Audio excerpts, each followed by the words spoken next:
Tindastól í kvöld, hvað að gera þér? Hvað tapir þessum leik? Við náttúrulega hittum illa og í fyrri hálfleik sérstaklega fáum við galopið skot hvað eftir annað og við setjum ekki neitt og við erum dálítið máttlausir. Það vantar svona meiri kraft í okkur að sækja á körfina. Vörðin svona heilt yfir allt í lagi, við erum að halda þeim, þeir eru ekkert að skora neitt gríðarlega mikið þrátt fyrir að þeir sitja alveg óhemmi mikið af svona krönnskotum í hvert skipti sem við vorum að gera okkur líklega að þá setja þeir einhver stór skot og Sigtryggur Arnar var frábær og mér fannst við spila þrátt fyrir allt ágætisvörn á hann oft á tíðum en hann setti bara allt niður í kvöld og þeir eru erfiðir þegar hann hittir svona. Er ekki panik í þjálfarateyminu yfir þessar frammistöðu hans? Voru það mikið að skipta skoðanir hvað þetta gera?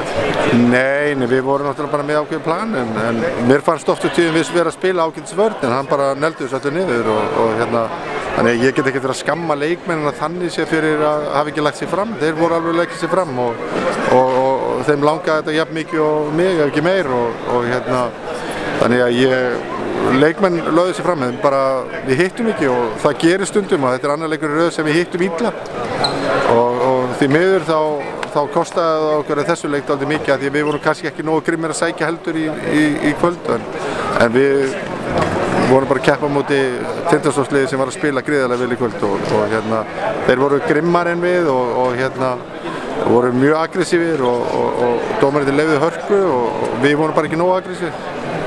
Eins og segir að þá kannski meiri að fysikal leikur heldur kannski svona venjulegi deildarleikur.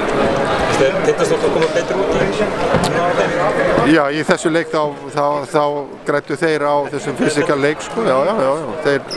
Þeir gerðu það og þeir nota hendurnar og komist upp með það í þessu leik og við vorum bara ekki nógu aggressífir og við gerðum það ekki sama og við hefum átt að vera meiri grimmari og við fengum fleiri villar á okkur því að við vorum bara ekki nógu aggressífir, við gáum aðeins eftir en svona heilt yfir við höfðum nokkra sénsa til þess að gera þetta leik og vorum búin að ná þessu niður í 2 stig og svo aftur í 4. leikunum sem við náðum þessu niður í 6 en þá negla þeir alltaf niður einhverjum þristum með manni í andlitun oft á tíðum og það er erfitt að eiga við svoleiðis.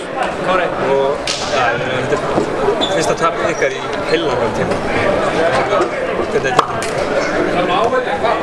Ég væri hundsvektur ef við hefðum ekkert verið að leggja okkur fram og eitthvað svoleiðis en við erum búin að vera að segja það, við ætlum ekkert að vera neitt svektir þó að við töpum einhverju leik ef við erum að leggja okkur fram og mér fannst alveg leikmenn vera að leggja sér fram og við hittum bara ekki úr skotunum okkur og það er ekkert í því að gera og við þurfum bara að bíta í skjaldarendur og einbeita okkur af þessum titli sem eftir er.